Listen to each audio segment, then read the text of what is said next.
जैसा कि हमने श्रुतिका विज्ञान और श्रुतिका व्यापक कंप्लीट किया था, ऐसे हम लोग प्रसव विज्ञान और प्रसव व्यापक कंप्लीट करेंगे।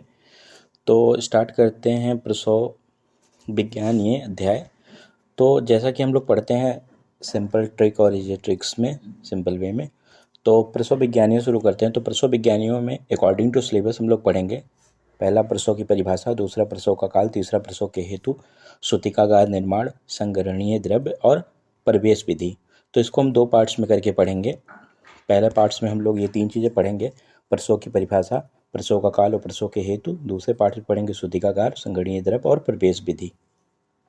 ठीक है, तो हम लोग स्टार्ट करते हैं प्रसव विज्ञान। तो सबसे पहले परिभाषा। तो परिभाषा हम लोग पहले श्लोक से क्लियर करते हैं, फिर हिंदी देख लेंगे। तो आचार्य सुश्रुत का श्लोक है,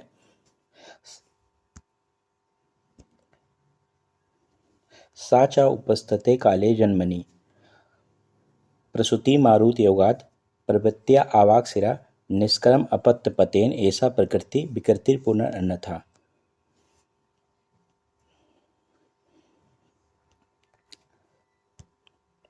सा च उपस्थिति काले जन्मनि मतलब जन्म का उपस्थित काल होने पर, प्रसूति मारुत योगात् जो मारुत के योग से या स्वतः प्रसव हो या मारुत के योग से हो, प्रवृत्त्या आवाक शिरा मतलब सिर से प्रसव हो, और निष्क्रम अपत्यपतेन मतलब अपत्य पद से आए। अपत्य पद मतलब वेजाइनल रीजन से। जैसा कि हम लोग श्लोक से क्लियर किए, एक बार हम लोग रीप में देख लेते हैं। पूरा श्लोक अलग अलग मैंने लिख के रखा है, इसकी ट्रिक भी देख लेंगे। तो साचा उपस्थित काले जन्मनि मतलब जन्म का काल उपस्थित होने पर, प्रसूति मारुत योगात मारुत के योग से, मारुत मतलब अपान वायु का योग होने से या स्वतः प्रसव प्रारंभ हो जाए।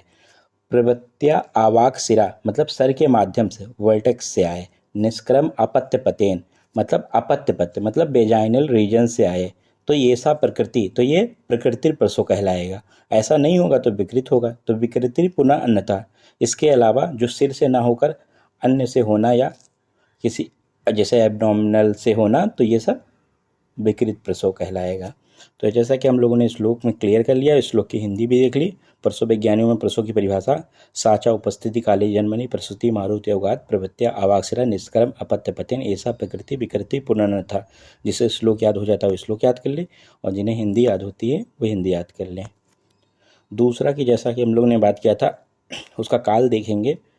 तो काल याद करने का, काल चरक और काश्यप ने 9 और 10 मंथ बताया है, हारित ने 10 और 11, सुश्रुत वाग्भट भाव प्रकाश योग रत्नाकर 9 से 12 मंथ में ये प्रसव का काल बताया है।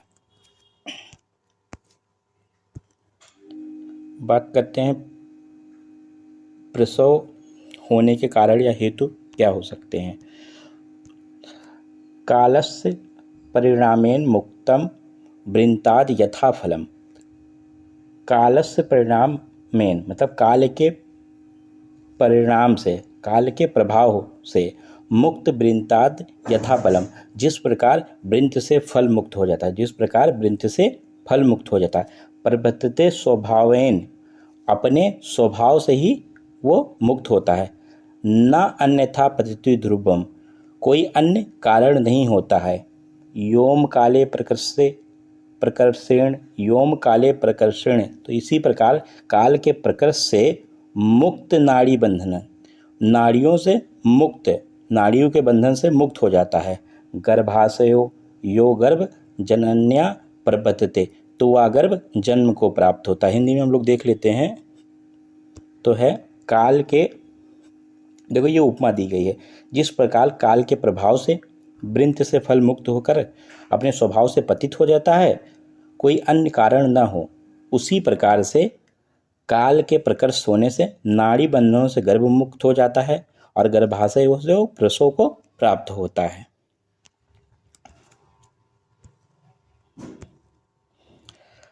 महर्षि हारित ने बताया है, जायते तस्य वैराग्यम गर्भवासस्य कारणम मतलब वैराग्य होना, गर्भाशय वास से, गर्भाशय वास से वैराग्य होना।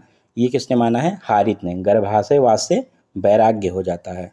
गर्भ जो होता है गर्भाशय से वैराग्य हो जाता है। आचार्य भेल ने बोला है संपूर्ण गात्रे भवति यदा सा रस भवती भवता। तो संपूर्ण गात्रे भवती मतलब संपूर्ण गात्र उसके बन जाते हैं, रस से पोषण होता है।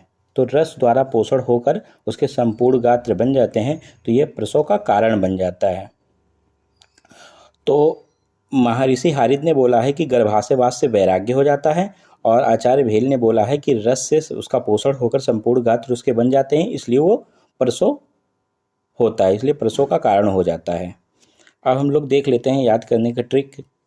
तो जैसा कि हम लोगों ने परिभाषा पढ़ा, तो परिभाषा में हम लोगों ने पढ़ा था साचा उपस्थिति काले जन्मनि, तो जन्म का उपस्थित काल होने पर, तो ये तो हर किसी को याद रहेगा। देखो हिंदी से अच्छा है श्लोक के फॉर्म में अगर याद रहें चीज़ें, तो इसका कोड हमने बनाया है NPP। एन से निष्क्रम, अपत्य पतेन मतलब अपत्य पत्य से आना, मतलब वेजाइनल रीजन से आना, सबको पता रहेगा। प्रवृत्तिया आवाक सिरा मतलब सर के माध्यम से आना, और प्रसूति मारुत योगाद, प्रसूति मारुत मतलब मारुत के योग से, अपान वायु के योग से, या स्वतः प्रसव होना। तीन चीज़ें हम लोगों ने परिभाषा में हमको खाली याद करना है NPP। तो इसको ऐसे NPP याद करना कठिन है, लेकिन नेपाल पाकिस्तान पड़ोसी, भारत के क्या है नेपाल पाकिस्तान पड़ोसी NPP, इस ट्रिक से हम लोगों ने परिभाषा याद की। बात करते हैं काल की। तो काल देखो आचार्य काश्यप ने 9-10 बताया है, हारित ने 10-11 बताया है, और सुश्रुत वाग्भट भाव प्रकाश योग रत्नाकर ने 9 से 12 बताया है। तो कैसे याद रहेगा, यहाँ याद कर लो कांच।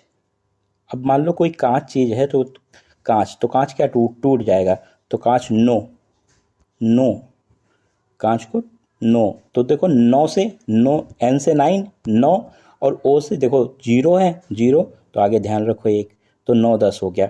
अब हारित, हारा के बाद 10-11 बोलना कितना आसान होता है, हारा 10-11, ऐसे आप अगर बोलेंगे तो याद रहेगा। कांच हमने क्या याद किया, कांच तो 9 और हारा 10-11।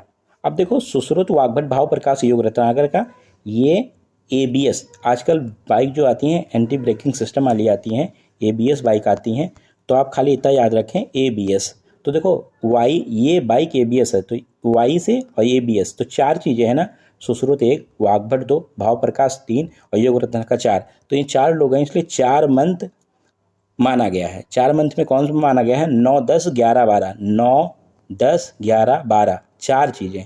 तो 4 मंथ किसने माना है, 4 ये ABS वाले।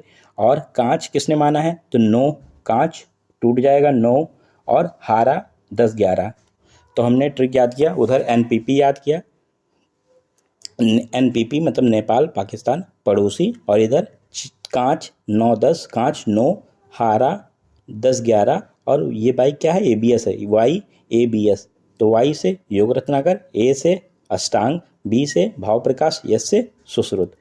तो 4 इधर नाम हैं, इसलिए हमने 4 उधर मंथ लिए हैं, 4 इधर नाचार्य हैं, इसलिए 4 इधर मंथ। 9 एक मंथ, 10 11 और 12, तो 4 मंथ हो गए ना।